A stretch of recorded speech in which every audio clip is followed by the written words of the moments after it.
McGlynn is in. I repeat, McGlynn is in.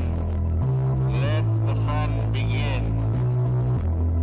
This is the Commissioner Evaluation Podcast with your host, John McGlynn. Is that Herms? He got them guests on the Rolodex, stopping by to talk about some Dynasty Superflex. Everybody, yo, commish is in. It's time to sit down to listen to John McGlynn. Yo, who we trading, who we fading, who we getting off the squad. Knowledge never overrated, playing for number one. And yo, McGlynn is in. It's time to let the fun begin. It's the Commissioner Evaluation Podcast with John McGlynn.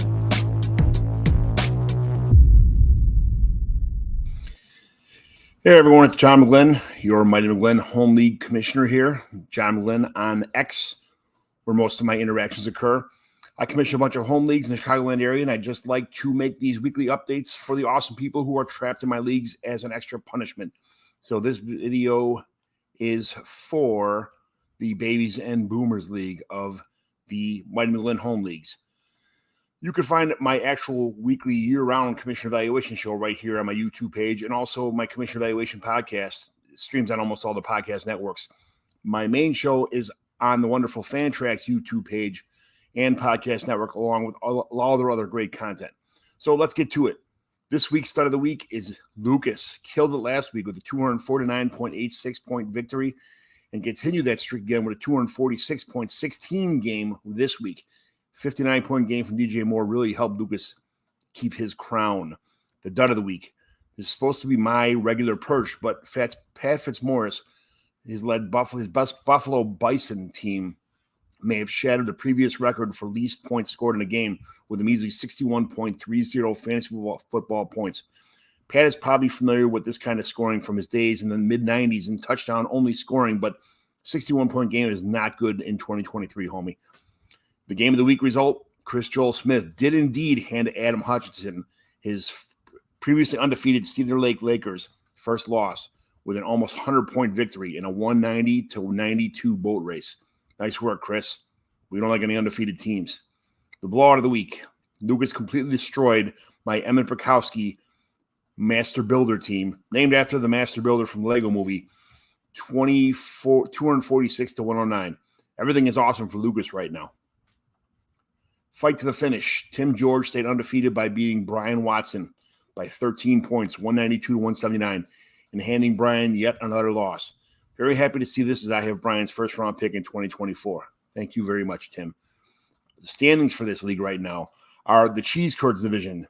Behind the Zach is 5-0. Lucas, LP Bears, 2-3. Brian Watson, 1-3-1. Love it. The Palermo's division, Tim George, self-named Tim George team, 5-0. Pat Fitz, 1-3-1.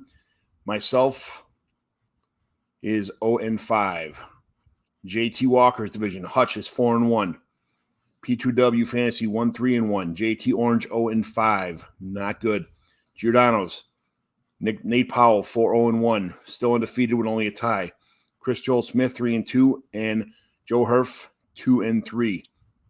So that brings us to the power rankings for the league, which are max points for Tim George, 1138, leading everyone. Zach, 1072, or Brian is 1091. Zach, 1072. Lucas, 1063. Real tight race there with those guys. And Hutch at 1060. Chris is 1056.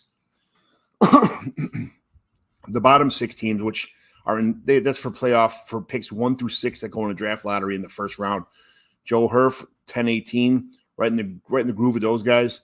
Then we get to 992 with Nate, 909 for Nick, 891 for JT, and then a big drop-off between Pat Fitzmaurice got 779, and yours truly is Bukowski, Master Builder, is at 714. Next week's game of the week is the Battle of Undefeateds. The Unstoppable Force meets the Immovable Object as Zach Pulowski led Schomburg Sleuths visit the boring self-named Tim George's. I will be going out for Thursday night this week, so if you're going out, let us know. Maybe some of us can join you, or if you're doing something, or if you're from the area and seeing this on YouTube or Twitter, follow me on X. Just let me know where you're going. I go everywhere. The Babies and Boomers trades from last week. First trade was Greg Dulcich for Amari DeMercado and Keontae Ingram, the entire Cardinals backfield for Greg Dulcich, but That's my trade. I don't think those guys will be around long, but for a win now team, good luck. Zach Moss for a 25 4th-round pick.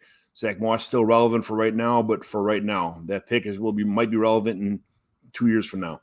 Antonio Gibson, Kadarius Toney, and 2025 second for Matt Breida and Baker the touchdown maker Mayfield. Antonio Gibson is safely back on my team. No more worries, anyone. The Packers and Steelers have bye this week. So thanks, everyone, for watching. Follow me on X at JohnMcGlynn75, and don't forget to subscribe to my Commissioner Evaluation channel for more of these videos, as well as the Fantrax channel for my weekly year-round Dynasty shows and a lot of other great content and podcasts. Thank you very much for watching. Have a good day and good luck in Week